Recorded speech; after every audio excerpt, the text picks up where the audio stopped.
ఎలక్షన్‌లో సుజాత్ నగర్ మండలం మాలబంజర గ్రామ పంచాయతీ అభివృద్ధిగా ఇప్పుడు కున్సోత్ నాగలక్ష్మి గారికి గ్రామ ప్రజలు సర్పంచ్‌గా ఏకగ్రీవంగా ఎన్నుకోవడం జరిగింది.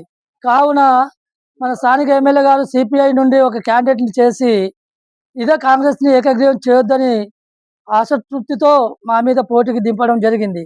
కావున సిపిఐ అభ్యర్థి మీద 180 ఓట్ల మెజార్టీతో గెలిచి కున్సోత్ నాగలక్ష్మి గారు భారీ మెజార్టీతో గెలిపించడం జరిగింది.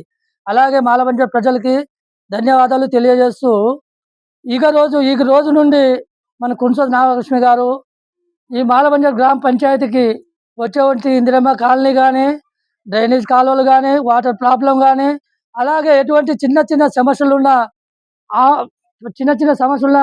అది ప్రతి సమస్యకి మనస్ఫూర్తిగా స్పందించి ముందడుగేసి అందరినీ కలుపుకొని ఈ ప్రజల అభివృద్ధిని చేసే విధంగా మేమంతా కోరుకోవడం జరుగుతుంది.